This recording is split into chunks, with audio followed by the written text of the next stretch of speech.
अपने पति की छाती में खंजर मारने वाली स्त्री कैसी रही होगी? भोजन में नींद की गोलियां मिलाने वाली, सुला करके उसका मर्डर कर देने वाली, सीमेंट भर देने वाली पत्नी कैसी रही होगी?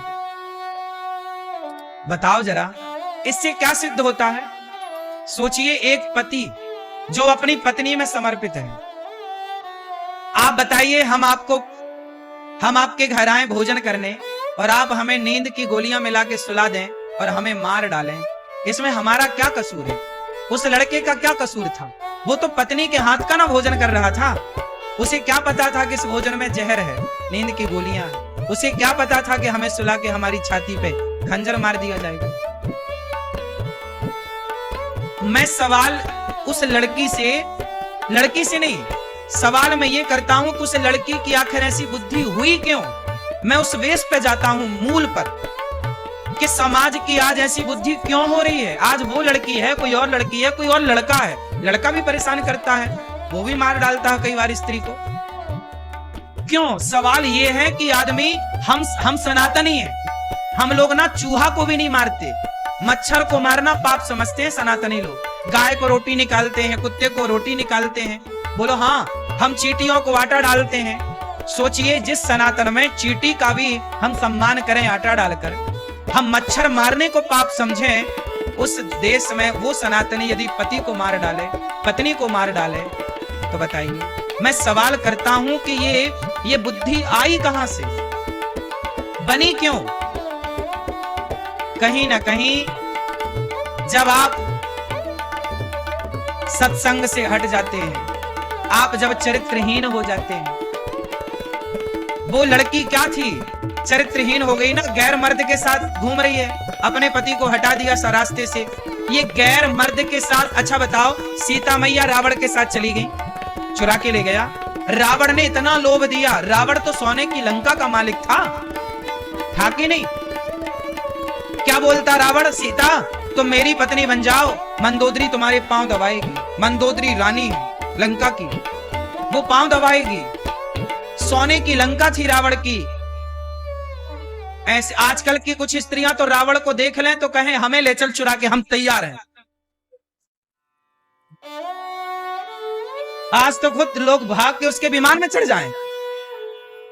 आज यदि रावण होता तो उसे चुराना ना था, ये कुछ स्त्रियां दौड़ दौड़ के चढ़ती उसके विमान में।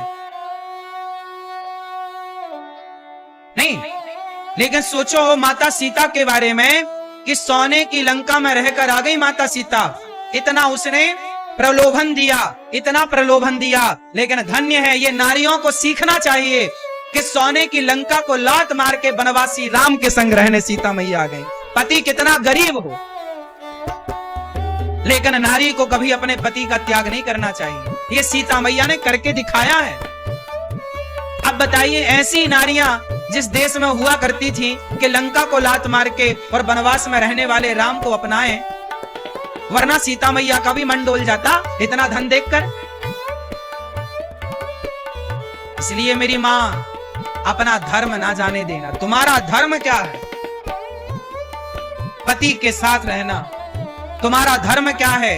तुम्हारे दोनों कुलों की मर्यादा। नारी जो होती है ना, मर्द गलती करता है, पुरुष गलती करता है, उसे दंड भी मिलता है, लेकिन समाज की दृष्टि नारियों पर ज्यादा है, क्योंकि तुम्हारी ऊपर दो कुलों की जिम्मेदारी है या नहीं? जिस पर जिम्मेदारियां, अब मुझे कोई भी शब्द बोलना होता है, मैं बड़ी जिम्मेदारी से बोलता हूं। कुछ भी नहीं बोल सकता ना मैं,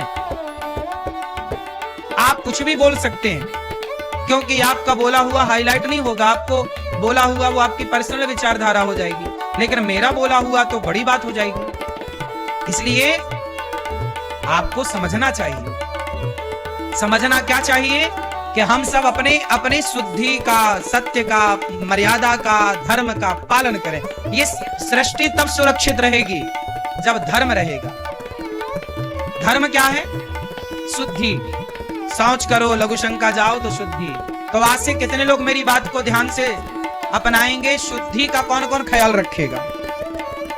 क्या रखोगे बताओ?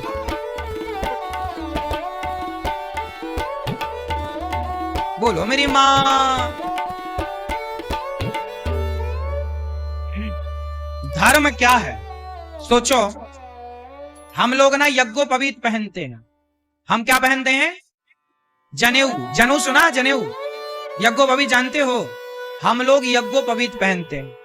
हम लोगों को कितनी भी जोर की सुसु आए, जब तक कान में 3 बार लपेटे ना यज्ञोपवीत, तब तक लघु शंका नहीं करते। सोचिए, हम लोग लघु शंका भी करते हैं तो एक धर्म के यज्ञोपवीत में बंध करके लघु शंका करते हैं। मतलब हम लोग लघु शंका भी कर रहे हैं तो धर्म के बंधन में बंध के कर रहे हैं। बोलो हाँ। बैठ के करते हैं, खड़े होके बैलों की तरह नहीं। आजकल के लोगों को यही अक्ल नहीं है कि लघु शंका कैसे करनी चाहिए। ये सब बताना क्यों पड़ रहा है? क्योंकि चीजें नष्ट हो गई, क्योंकि लोगों को ज्ञान नहीं है। पहले का मर्द, तुम्हारे दादा परदादा, नाना परनाना जो थे, वो धोती पहनते थे। बताओ, पहले का पुरुष भी खड़े होके लघु शंका करता था कि बैठ के? बोलो क्यों? क्योंकि बैठना मर्यादा है, लघु शंका करना भी एक मर्यादा है, नहीं है? अब आप ना माने आज की आधुनिकता में, तो हम क्या करें?